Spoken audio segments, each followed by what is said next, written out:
Alright, now that we've created our DM screens on the Mac and we've created our references for use in Quicksilver, I have had to unfortunately switch over to Windows Vista because I don't have Photoshop installed on my Mac. So bear with me here. I apologize.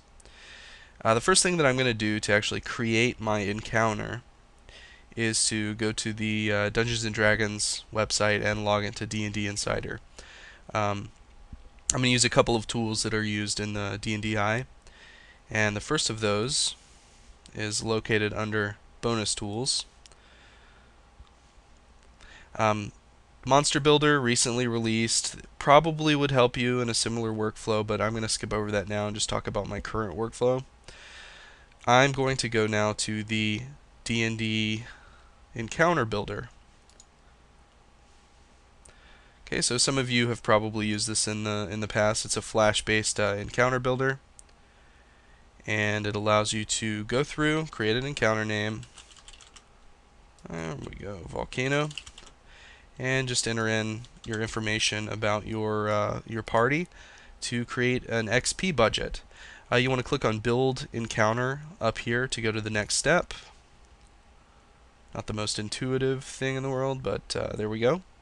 And now we have a list of monsters on the left-hand side in the party level range. And we just click on the ones that we want to add to our encounter.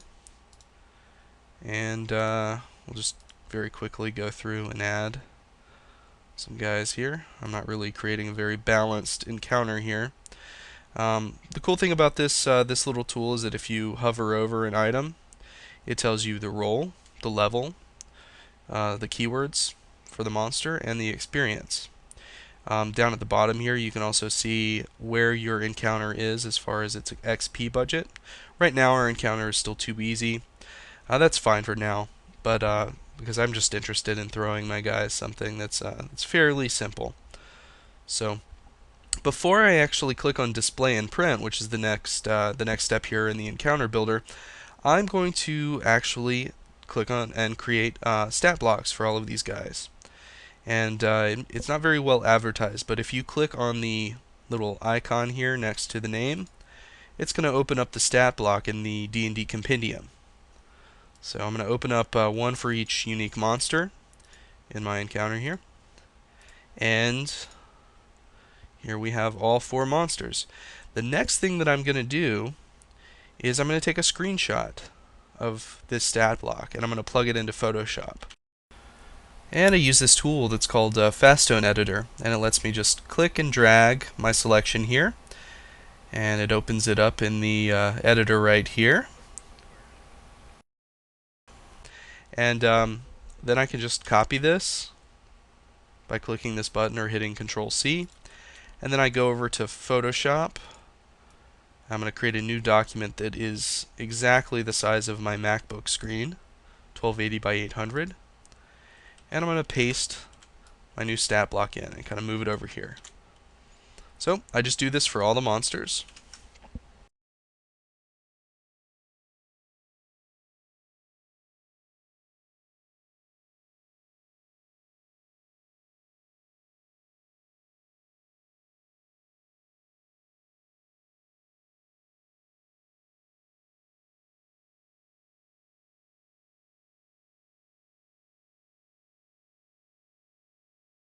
And I'm actually thinking about bumping up the level here for the Arcane Ballista.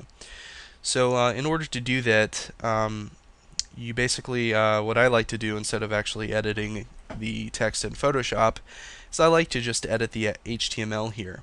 And there are a couple of ways of doing that. You can use a tool like Firebug. You can use a JavaScript bookmarklet. But I like to use the Firefox add-on Ubiquity. And it just lets me bring up this menu, and I can type in Edit Page. I can change the name of the monster if I really wanted to. I can bump up the level here, increase the initiative, increase the hit points. You probably want to bump up the bloodied level too. And there we go. And then, you know, change everything you want to.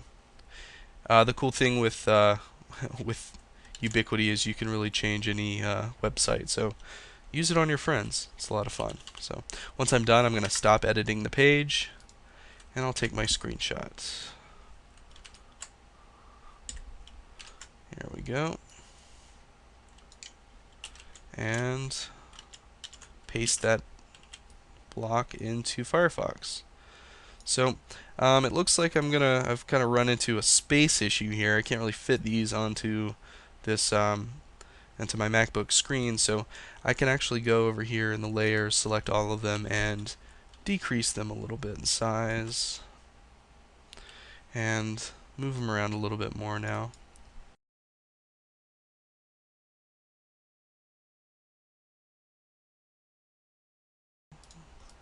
Make room for all of the fun PC killing stuff. I can actually change just one of them if I want. I try not to squeeze them in this much, but just for time's sake, I'll do it.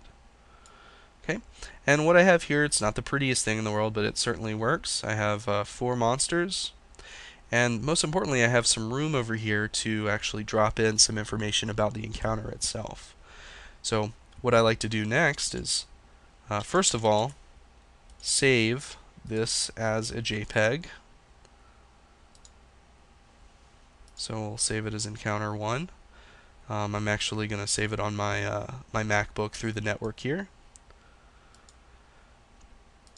And then I'm going to switch back over to Firefox and go to my encounter builder. And I'm going to move on to the third step, display and print. So here we have the encounter block with the name and all of the information about the experience. And I can type in some setup text. I can type in some tactics. And then I can click on this formatted encounter button. There we go. So what I like to do now is just grab all the text, including the tactics, copy it, and drop it into a notepad. I'm going to save this text here. I'm going to save it on my Mac too, or I'm going to move it over to my Mac after this. And that's pretty much it.